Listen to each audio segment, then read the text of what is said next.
Corporate connection में आज हम बात करने वाले हैं तमिलनाडु मर्केंटाइल बैंक के मैनेजमेंट से, जिनसे बात होगी कंपनी के एनएमएस ग्रोथ कितनी बढ़ने की संभावना है, FY24 में कंपनी के क्रेडिट कॉस्ट कितनी रह सकती है, साथ ही FY24 के लिए कंपनी का लक्ष्य और गाइडेंस क्या रहेगा। इन तमाम मुद्दों पर हम विस्तार से बात करेंगे और मैनेजमेंट से जुड़े उससे पहले आइए जान लेते हैं कि कंपनी की हाल में लिस्टिंग हुई है और देखा जाए तो निजी बैंक के क्षेत्र में ये सबसे पुराना बैंक है और बड़े पैमाने पर ग्राहक जो है वो रिटेल, कृषि और माइक्रो सेक्टर से हैं। इतना ही नहीं, अगर हम बैंक को देखें तो लोन और डिपॉजिट का काफ़ी मजबूत पोर्टफोलियो है इनके पास और तमिलनाडु सहित 15 राज्य, 4 केंद्र शासित प्रदेश में मौजूदगी भी दर्ज है।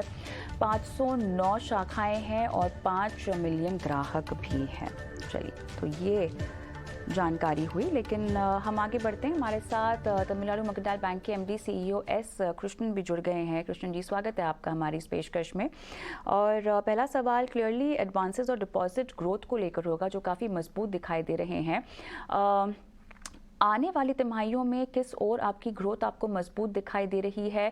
काफ़ी अच्छे से कैपिटलाइज्ड हैं आप, पूंजी काफ़ी अच्छी है, लेकिन नंबर्स कैसे आते हुए दिखाई देंगे FY24 में, इसी को ध्यान में रखते हुए? जी, ऐसा है, मेरा गाइडेंस अगर देना है तो मैं एडवांसेस में गाइडेंस दूंगा कि 12 से 15% को इस साल में 23-24 में ग्रो करने के लिए है। ये जो गाइडेंस दे रहा हूँ हम कंजर्वेटिव बेसिस में देता हूँ, ठीक है। उम्मीद है कि इसे ओवर शूट करेंगे, ज़्यादा करेंगे और डिपॉजिट्स में तकरीबन 10% को करने का है। चलिए आगे बढ़ते हैं और अगला सवाल जो मुझे आपसे पूछना है वो कॉस्ट ऑफ फंडिंग्स को लेकर है, जो कि फ़िलहाल ऊपर जाती हुई दिखाई दे रही हैं और इसी के चलते अब निम्स कैसे देखी जाएंगी?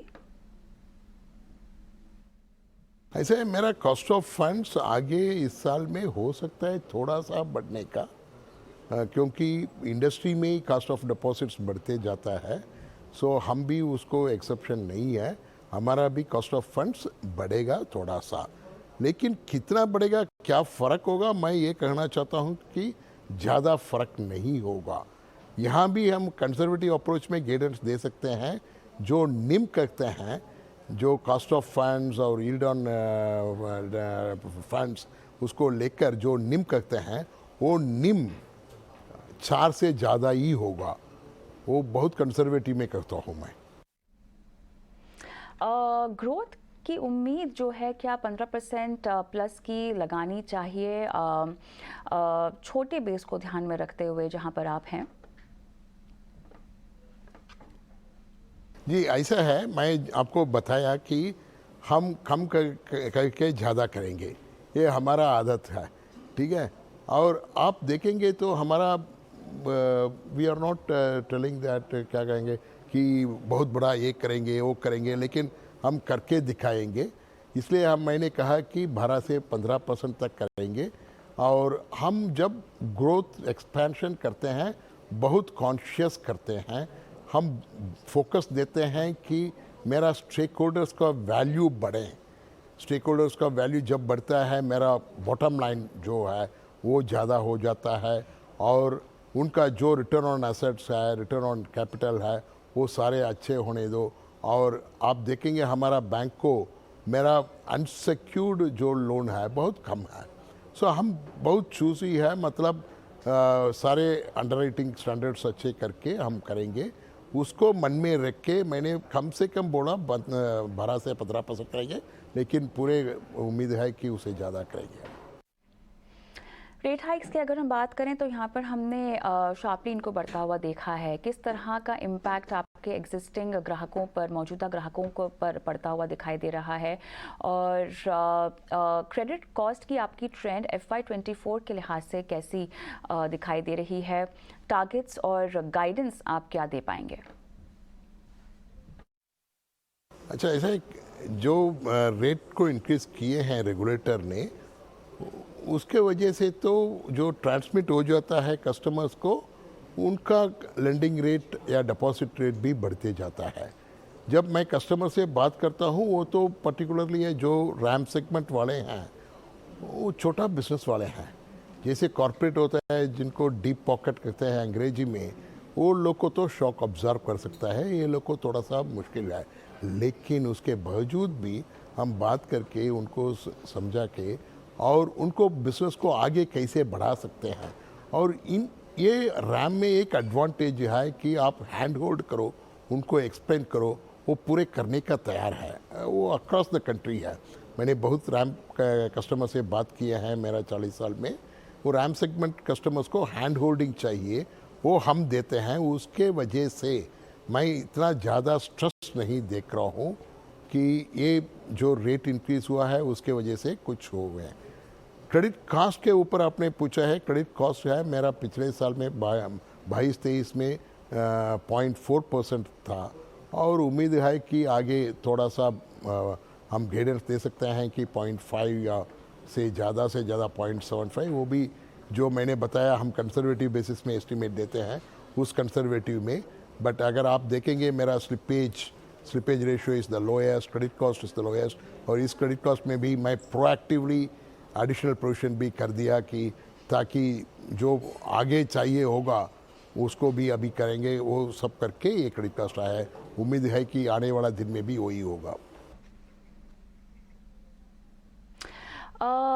बाकी अगर हम बैंकों के लिहाज से देखें तो वो ब्रांचेस और टेक में काफ़ी ज़्यादा खर्च कर रहे हैं, उनके काफ़ी प्लान्स हैं इसको लेकर। आपके बिजनेस में इसको लेकर आपकी क्या रणनीति है फ़िलहाल? आने वाली तिमाहियों में क्या हम 2% का ROA कंसिस्टेंटली क्या उम्मीद कर सकते हैं इसकी?